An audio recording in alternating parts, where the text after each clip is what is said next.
KZNS FM Colville, 1280 KZNS AM Salt Lake City, and KSL FM HD2 Salt Lake City Midvale. This is 97.5, the KSL Sports Zone.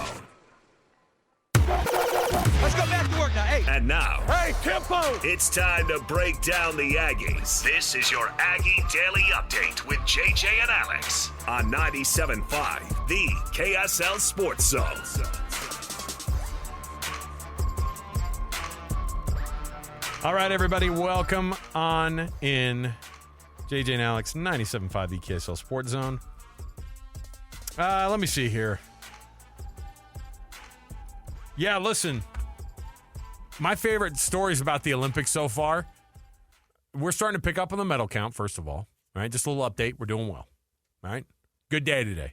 Maybe the best day Team USA's had in all the Olympics. And the track and field stuff is starting to get underway like right now, so that's when we really pick up steam. Simone Biles wins the all-around. Katie Ledecky, a 13th medal. Look Crazy. at that. But my favorite story so far is that Turkish guy who got silver in the pistol contest, in the pistol shooting. Did you see this?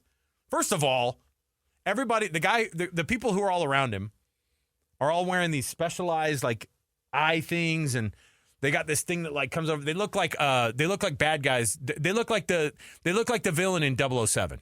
They got ear things on. They got the full eye stuff. This guy rolled up off the street. He put in the foam ear things, just the the little foam earplugs. Nothing on him, like nothing on the eyes, nothing. He's just wearing like a turkey T-shirt. Regular glasses. We just call those regular.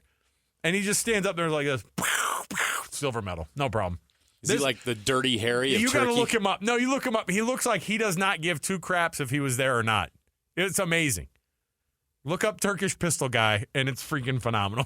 Hey, everybody, why don't you go ahead and Google Turkish pistol guy. Oh, yeah, seriously. It's a family show, all right? If you missed, by the way, okay, we got through our first hour there where I told you we were going to jump in a ton on BYU that first hour. This hour, we're going to jump in, starting things off with Utah State getting kicked off of their fall camp, of course, and everything is in full swing now. All the three big programs here in the state going. Our program brought to you by G2G Bars, all natural ingredients and no preservatives make the G2G Bar perfect for anybody who needs a quick, tasty, nutritious boost. Did you see Turkish pistol guy? Yeah, I'm on it. Didn't he look phenomenal? He's like a little bit overweight. Everybody else is showing up with all the specialty stuff. That's the guy. I want to be that guy. He's got his left hand is in his pocket. Yes. I love this guy. All right. Let's kick off the cut here. We'll let you listen to some Nate Dreiling here, but let's start things with the cut. It's time for the biggest story of the day. This is what made the cut with JJ and Alex on 97.5, the KSL Sports Zone. This portion of the show, this hour, brought to you by an incredible selection of Kia, Subaru, Chevy, Jeep, Dodge, or Ram. Visit the Doug Smith dealerships in American Fork and Spanish Fork. Nobody knows service in the business like Doug. Here, Doug. Doug Smith dealerships. All right. It's a phenomenal listen if you want to go do the full 25-ish minutes of Nate Dreiling, the interim head coach at Utah State, who's been thrown into a very difficult spot. And he seems like he's ready for the task of being the interim head coach up at Utah State. He was brought in, brand new member of the staff, as the defensive coordinator from a very, very successful, and I've never said, this has never been mentioned in the same sentence before, New Mexico State team, of course, who beat Auburn. Did they beat Auburn at Auburn last year? They did. They waxed them.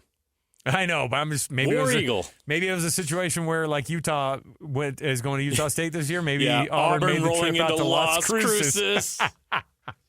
Flying to the El Paso airport, make the 40-minute drive down the border. Oh my goodness. Well, yeah, right. I know. So he came in, and this is from Hanson Scotty's show. They had this conversation with him, and he hits on everything.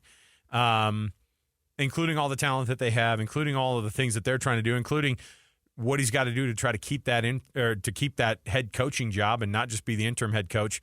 But he started off talking about getting in and having to get to know his guys, and obviously at the beginning it was just trying to figure out this defense.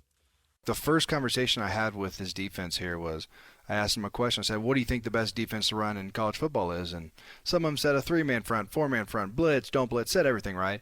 But ultimately what I told them is it's not what you do, it's how you do it. If there was a best defense in football, everyone would run it. So how can I give you guys the tools? And that starts with the foundation, with fundamentals, with techniques, building up the little things. Because ultimately, whether you're tall, short, right, fast or slow, if you have better fundamentals and technique than the man across from you, that's going to better your chances. And that's kind of what we hang our hat on. So then I went a little bit further with him, and I said where I think true skill then comes in is once I take that step, I get that leverage, I control that gap, my ability to recognize play action or pass set and then transition into a pass rush, then I think we're starting to talk about like innate, like born in physical ability where I can then go to a second move, club, and get the pressure off recognition. You're spot on. So the challenging part is you don't want to create robots, right? And we do teach a lot of fundamentals and technique, probably more than anybody. But at the same time, the players are still going to have their own DNA and their own identity, and that's where it rolls right into pass rush. You know, run technique is going to look pretty similar if you're doing it right and you're a well-coached team. That's when pass rush, that's when your true colors show, though, and whether it's a spin rip, right, speed chop, whatever it is. But it's giving them the vision that they need, right, of understanding what my assignment is within this defense and what is my freedom. So many times last year, you know, they talk about we couldn't get a pass rush here. Well, that's probably because they put too much strain on them, right? But it's got to be a whole department working together, right, with one common goal, and that's affecting the quarterback. So, you know, when you look at, obviously everybody wants to look at turnover margin and all of that goes into it. And that's certainly an important number, and you want to be forcing turnovers. I'm just looking at New Mexico State's numbers last year. Not a ton of turnovers, but you were getting off the field on third down. I mean, that's a huge number. It's just, hey, you know what? We may not be forcing turnovers, but we're getting off the field on third down. We'll take that. Yeah, a lot of ways to count turnovers. We dropped a lot of balls, so I made these guys – my defensive players have been in front of the jugs machine nonstop since I've got here. And obviously people with ball skills like Ike and those guys in the back end, those numbers are going to skyrocket. But whether it's a turnover or whether it's a turnover on downs, right, as long as we're getting this offense back, who we think is going to be the best in the Mountain West, right, with some time on the clock, we feel like we have a chance. So you come in as a defensive coordinator and you take over a defense that, as Scotty's mentioned, there were some numbers that really need to change and improve. I was just talking about the run defense, giving up 213 yards per game, 126th in the country. When you come in, what is first things first to try to get this defense on the right track? Mm-hmm. We talked about the little things and the how, but let's tie that into like game plan wise. So one thing is kind of the Bill Belichick approach. Bill Belichick takes the top three, so he looks at an offense and says, if this offense can't do these three things, can they beat us? And that's the same philosophy we take on Sundays when we start watching in game planning, right? Whether it's stop the run, whether it's stop a certain wide receiver or a quarterback, right? Quarterback run game. But then making sure every single call you have aligns with those three values. And that's been big for me as developing as a coordinator was don't get calls just to have calls, but make sure your calls do what you want to affect the offense and make them go to plan B. So as you look at this camp schedule, how much do you alter it? I mean, I don't know how much was put in place before they made the change at leadership. I mean, is this your fingerprints all over this thing, or collectively with your staff, how did you put together how you want your fall camp to look like? Yeah, first off, nothing is going to change just because I think it needs to be changed. Everything is going to change only because the players think and the coaches think that's what's going to make it better. So as far as day-to-day operations and practice schedule and all that, it is very, very, very similar. We already have the direction that we're headed, right, and we have the same goals. Now it's just adding little flavors of myself, kind of like what you're talking about. But as far as like changing, like a day and a half ago we had to change it because now in 30 minutes I'm hopping on a jet to Detroit to go to Andre's funeral. So we had to move practice from tomorrow morning to tomorrow night. So there's little things like that. But as far as a mass overhaul, there's no need for that. Like this place ain't in the dumpster. It's going right where we need to go now. Let's just add some things to only improve it. So as things started to settle down, and I would say it's less than a handful of guys that entered into the portal since the announcement came out with Blake Anderson.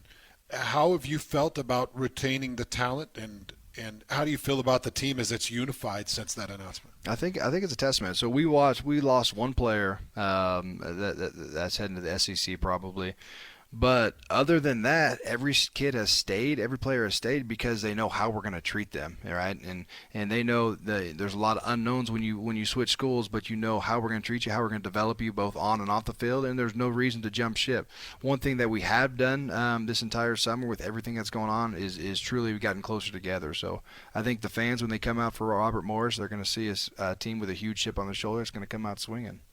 Tell me about Troy Morrell and Dave Weimers. Am I butchering those names? You're close enough. So Troy Morrell. So Troy was the head coach at Butler Community College up until 2014. He won 3 national championships as a head coach. I think played in 7 total as his time there. So he's got 155 and 20 winning record. So he's won better than anybody at that level, right? And let's be honest, college football, everyone's a JUCO right now. Your players come and they go. So I wanted to get someone in the building that knew how to develop a team and develop team chemistry at a very high rate, and that's JUCO football coaches, right? And there's no one that's better that's done it. So he will also help with the offense and be a huge soundboard for Coach Cephalo. And then Coach Weimers is one of my favorite people in the world. I played for Coach Weimers at Pittsburgh State. He was a DC when I was playing, and then coached underneath him for a year, and then he was offensive coordinator, and I was a DC at Pitt at the same time. So I brought 2 people in that are phenomenal people, phenomenal teachers, and people that I trust. So let's talk a little bit more about Kyle Cephalo and the role that he now takes as the play caller for this offense. You've been able to coach against it, coordinate against it through spring, and you probably have a pretty good understanding of what he is in relation to what the calls have been. How much confidence do you have? Obviously got a ton of confidence in him to give him the label, but just talk about what you expect from Coach. That's a good question. So the biggest thing with him is he's been in this offense for 10 years. So no one is more overqualified to be an offensive coordinator right now than Kyle Cephalo. And then confidence-wise, it was a no-brainer. He called it all spring. He was going to get the job handed over to him after this season. So he is awfully excited for the opportunity. And that whole offensive staff is just phenomenal human beings. And you want to talk about recruiting, like look at the people that they've recruited to that side of the ball. So if we can match their production over there and get Coach Cephalo to, last year I think they finished maybe 19th in the country in total offense. There's no reason with Spencer and the offensive weapons we have like they shouldn't be top 10. We had Cooper Bassett on. He mentioned that you and him, you guys have history. You go back a ways. Me and Coop, yeah, we were at Southeast Missouri State SEMO together in 2021. So Coop is probably the reason I got the defensive coordinator job.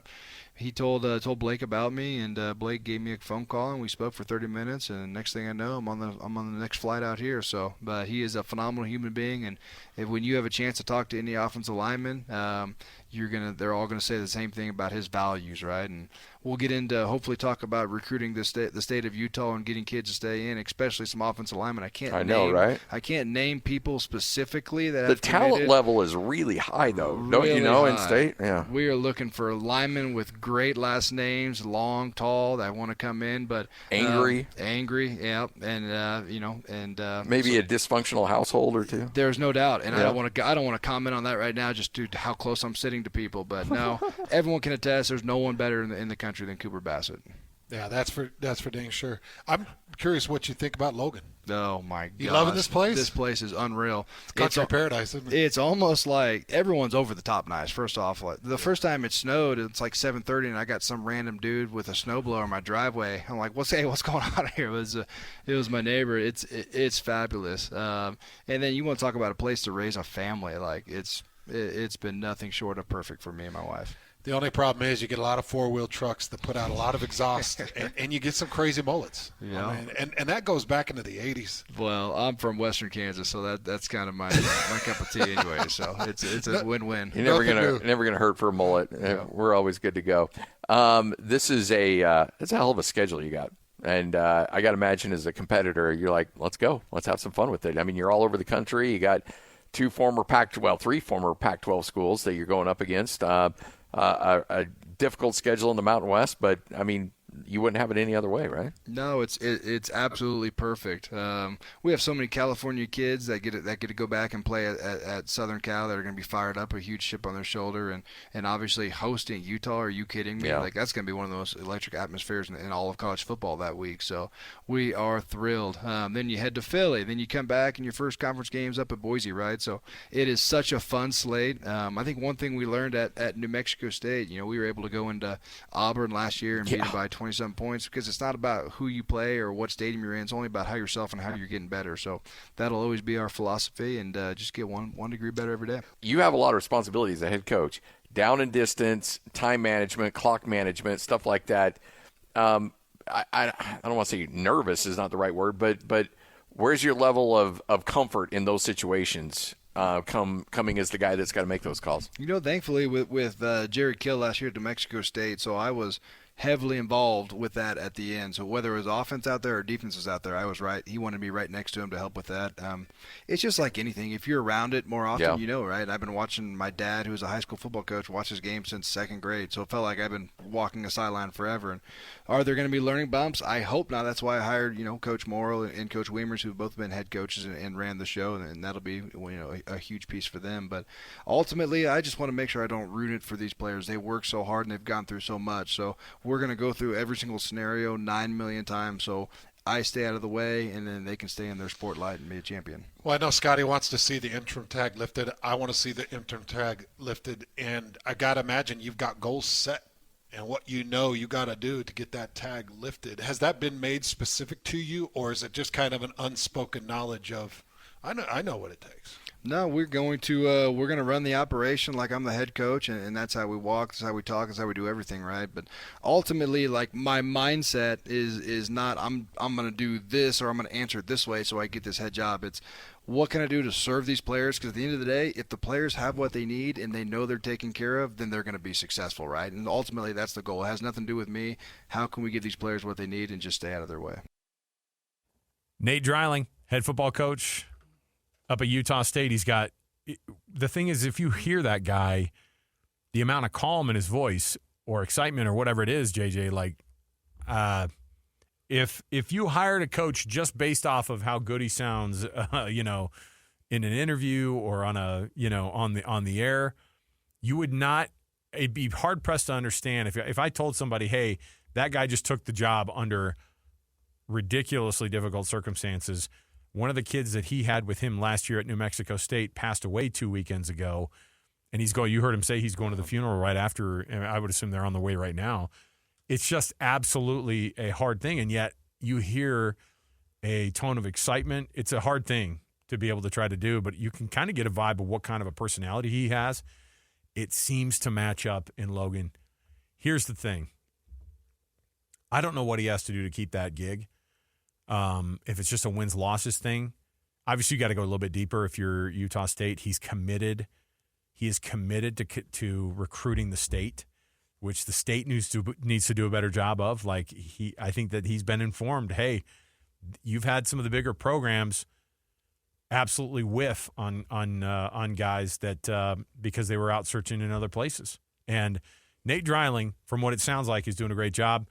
I hope that translates into wins and losses, because ultimately when Diana Sabo at the end of the year hopefully actually gets him a fair shake and gets him a look at whether or not he is going to be able to keep that job, I hope that he's done enough to be able to do it, because he just is. He's picked up the pieces for a program that needed somebody to do that.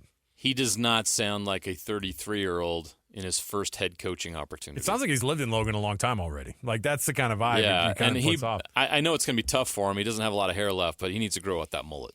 That's got to happen.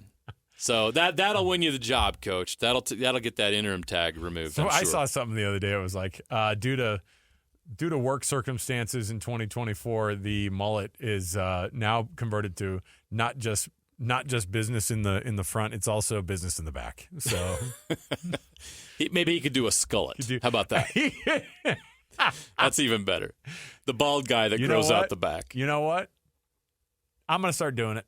You going to do a skullet? The thing is my hair... You can have a nice skullet by November. But that's the thing is my hair doesn't grow straight. It's like I'd have a Krusty the Clown situation going on. Oh, boy. Yeah, it wouldn't be good. That would not be good. Nothing a little pomade can't fix. I don't know, man. The thing is, I've never. When I was in high school, this is grunge Seattle. My hair was parted down the middle, and it was long enough that it was down next to my face. Like I would be in class like chewing on my hair, like that. That's how long my hair was. I show my kids my old driver's license because it is so. They're probably in shock. They're like, "What is going on with this cat?" Is that a because wig? I've basically been bald since I was like 32 years old. So yeah. Anyway, yeah. Back to Coach Dreiling. Sorry, I took you down. Phenomenal. He's phenomenal. So you're right. You make a great point. All this stuff doesn't really matter unless it comes with wins. Got to win.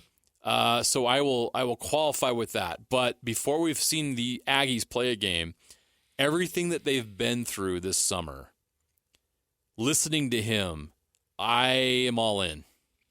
I'm really impressed. Like I said, it doesn't sound like a 33-year-old that's in his first head coaching opportunity. Really, really understands the game of football. You can tell just by listening to him talk. Very humble.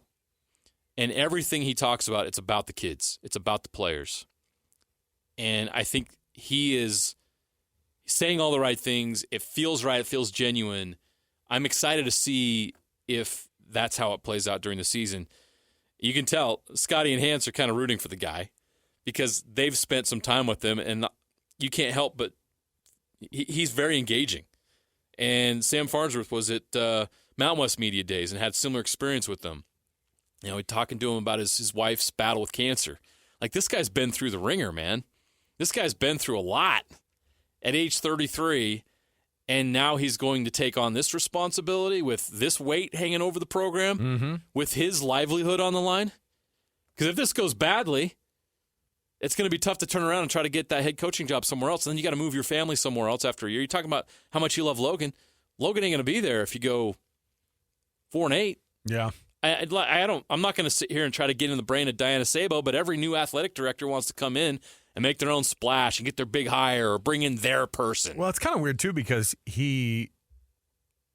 though he was hired by Blake Anderson, and he technically would still be part of that, I guess, regime, whatever you want to say, but not really, right? I mean, it's like he's new. They brought him in, and they never coached a game together, he and Blake Anderson at Utah State. So I would hope that they give him a fair shake.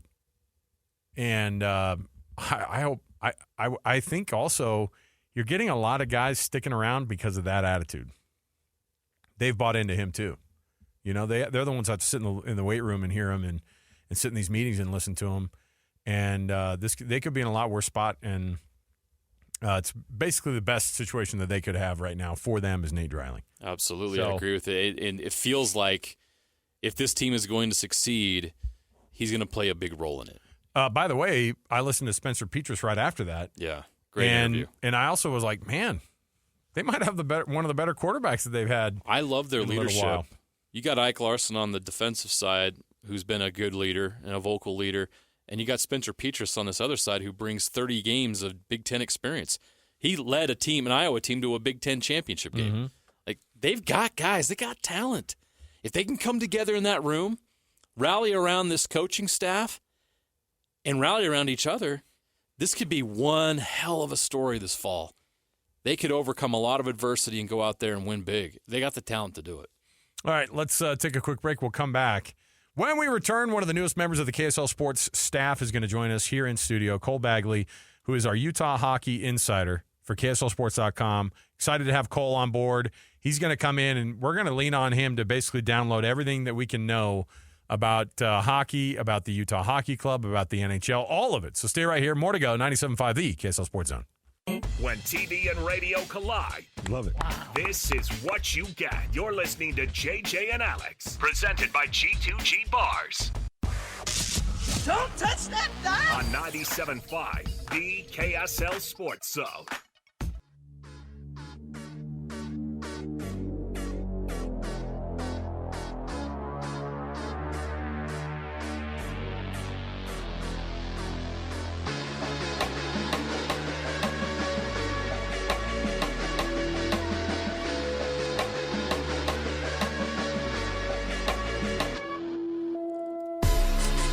All right, everybody, welcome back. JJ and Alex, 97.5, the KSL Sports Zone.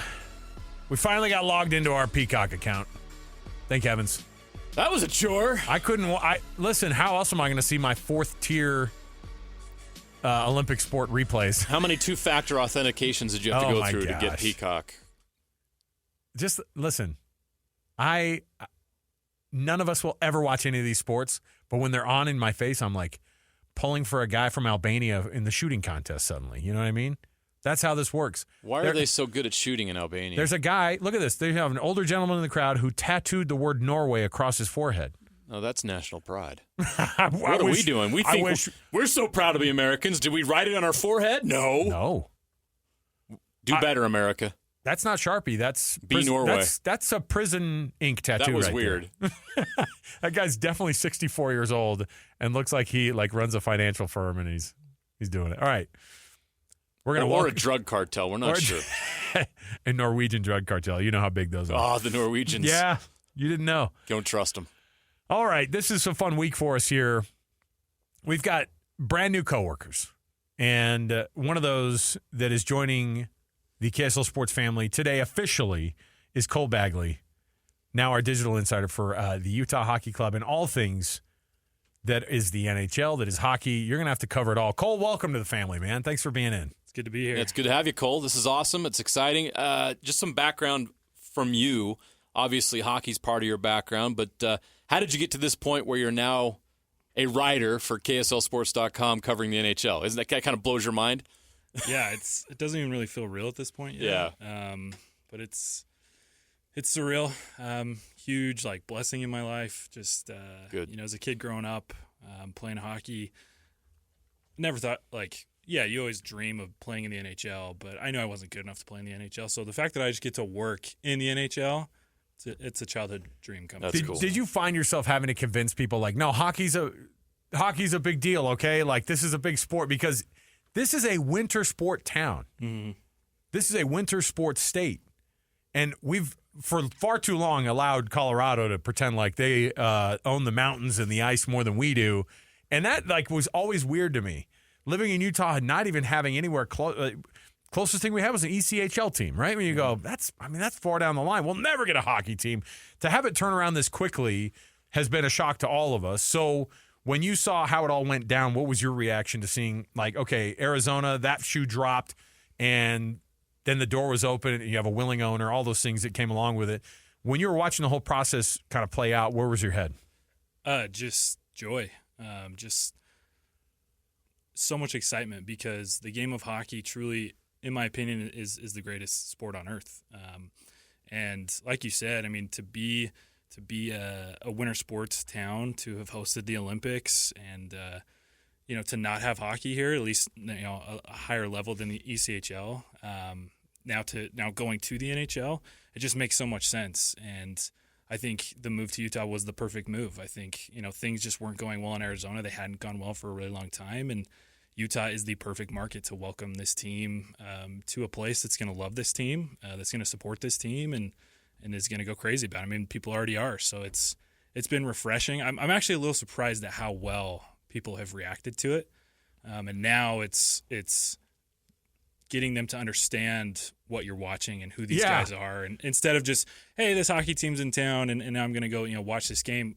No, let's understand who we're watching, what we're watching, and how the game works. Let's go there next then. Let's talk about this team that they've assembled and they have that obviously brought over from Arizona. They've also added some players in the draft. Probably won't see any of them this year.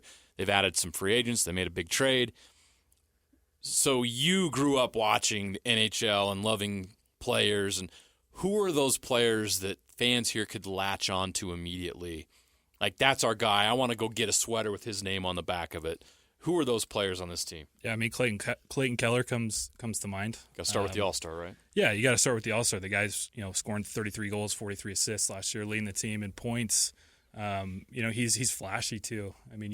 If you look, Utah fans, I would encourage you to go and just look up Clayton Keller highlights, and you'll be in love in about 30 seconds because the guy can score in any way that he needs to, whether it's from close in, whether it's a deke move, whether it's a slap shot, a one-timer, bar down, all these things. The guy can just put the puck in the back of the net.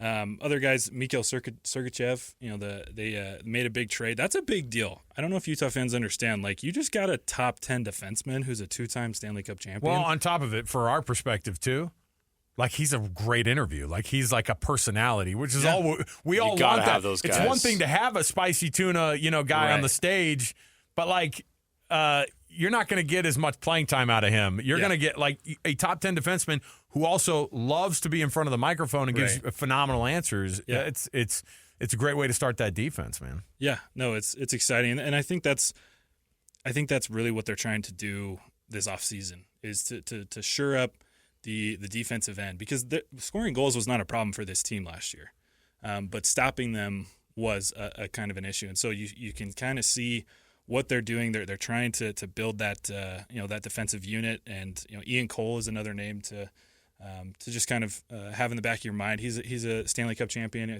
I believe he won it with the Pittsburgh Penguins back in 2017. Seasoned guy. I think he's 35, so quite a bit older than Sergachev. But yeah, I mean, they're making moves to start taking their game to the next level, and to start hopefully building a championship type roster. You mentioned some of the veteran players on this team that we can latch onto. There's also some incredible young players on this team, and we got to start with Josh Doan. His dad's a legend, legendary family down in Arizona, but now he comes here. He's in the mix for Rookie of the Year, right? What can we expect from Josh Doan and some of these other young players that they're going to lean on as well? Yeah, I mean, I think just a lot of talent that's ready to go.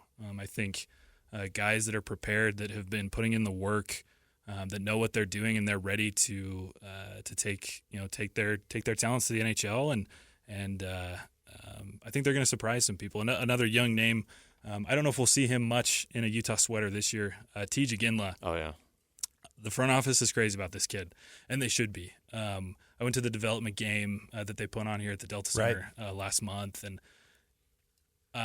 watching him just made me so excited for this franchise, because he seems like the type of player that's going to be a franchise star. I mean, just the way it's just so effortless for him, and he's one of those guys that knows what's going on at all times around him on the ice. He was creating for himself, he's creating for other players, and doing it so fast. That's the thing. Hockey is such a fast sport.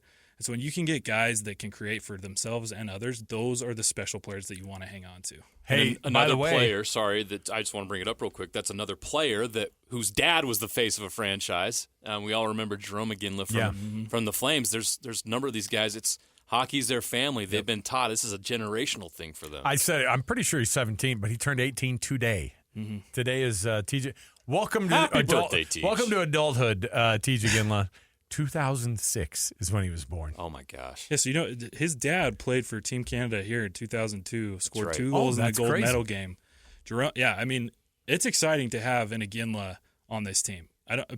People don't understand how Jerome was. He's Hall of Fame. Yeah, he's a Hall of Famer, and he was the Calgary Flames. Yeah. I'm hoping, and I think there's an opportunity that Tej can be that for Utah. All right. That'd be cool.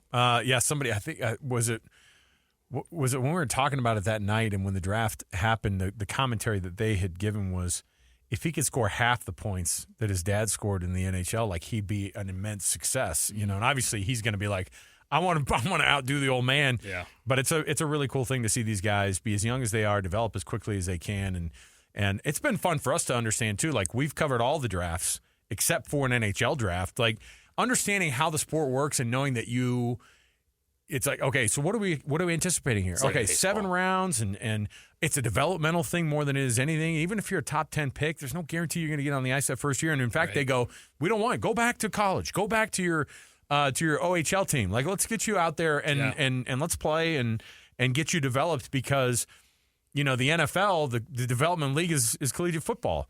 But they'll tell you too, like, you need all the time possible to be able to kind of get ready for that. And the NHL kind of learning about those things has been interesting for us. October 8th, the Chicago Blackhawks come to town. Game number 1 of what will be a 30-year or 40-year calling, I think is what Ryan Smith referred to it as for them and the ownership. What have you seen from the front office and the ownership so far? Bill Armstrong, Chris Armstrong, obviously Ryan and Ashley Smith, they're chomping at the bit here to make an impression. But there's also a little bit of Bill Armstrong going, pump the brakes a little bit. Don't let's not act like they got to be in the Stanley Cup final this year to make success out of this thing. Yeah, I think patience is going to be key. Hockey's a crazy sport. This team, I think their ceiling is making the playoffs. I don't know if it's going second, third round. I think the ceiling is making that, and we'll see how these new players that they traded for and signed gel with the team. But yeah, I think the front office is very excited about this opportunity. I think they're looking to make a good impression and to just be exciting every single night, competing every single night, and leaving an impression on the fans to get them to come back while still building. Like, this team wants to compete. They want to win a championship. They want to build a championship roster as quickly as possible. And I think that's what they're doing. They're probably in about year 4 or 5 of their rebuild, so a little bit ahead of where the Jazz are. They've got their young talent. They're starting to develop that, and now they're making moves to bring in veterans to kind of bring it all together. So I think they're looking to make an impression, but patience is going to be key. Give this team a couple years to really be a contender.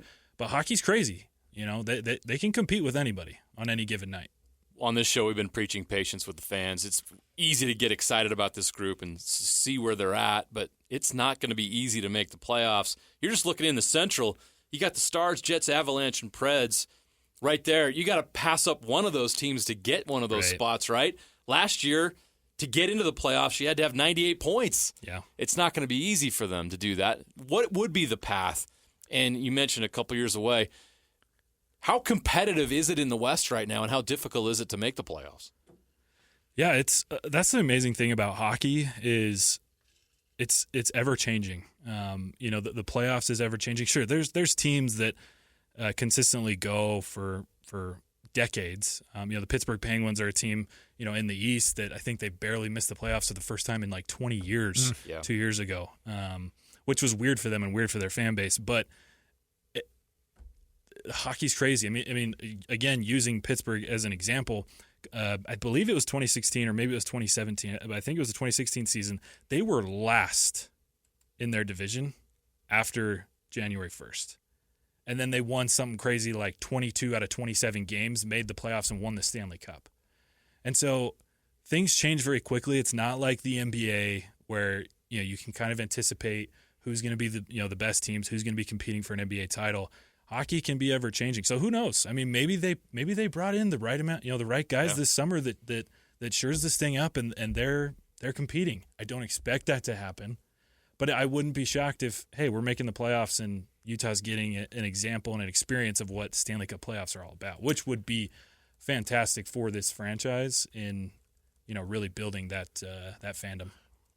Tell me, when you saw the news of another ECHL team affiliation for this club, another as in like we have one down the street that's not affiliated with this club, and then we have one down in Texas now, which, by the way, if you've ever been watching Grizzlies games, you've seen Allen roll through this arena quite a bit. What are your thoughts on that 1-year deal and making that happen, and what does the development system look like for this Utah Hockey Club going forward, because that's a huge part of having success in this league?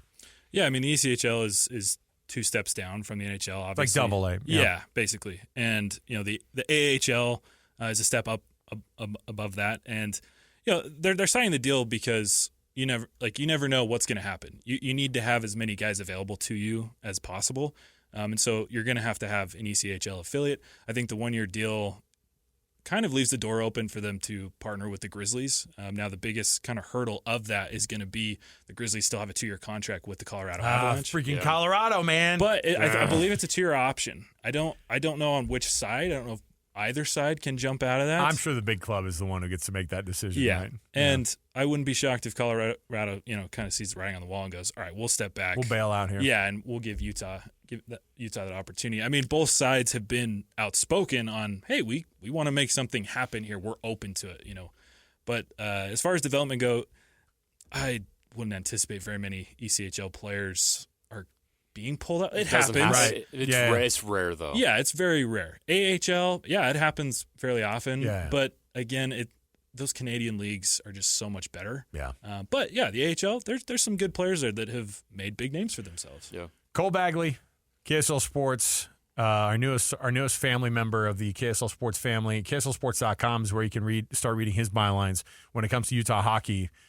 Cole, we're excited to have you on, man. And frankly, we're just going to pick your brain always about this. I don't think there's ever going to be a time where we don't want to get your thoughts on this thing, and we're looking forward to the next couple of months before the season starts up. It's so cool to be in on this from the ground up, from the very beginning. This is going to be a fun ride.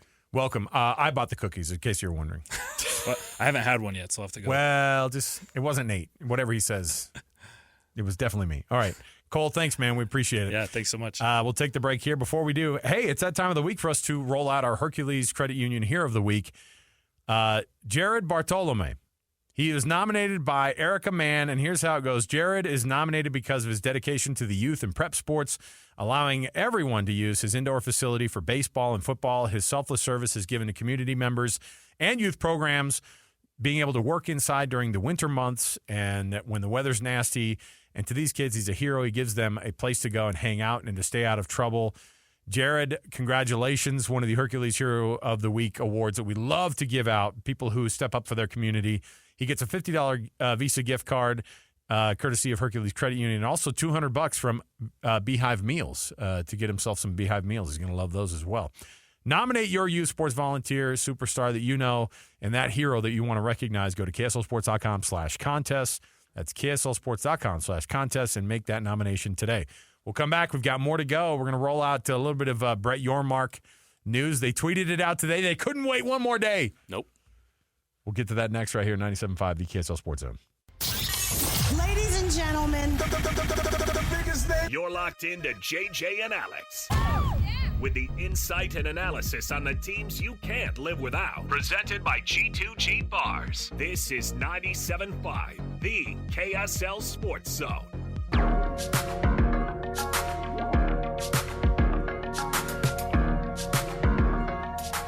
All right, everybody, welcome back. JJ and Alex, 97.5, the KSL Sports Zone. Thanks for being with us today, everybody.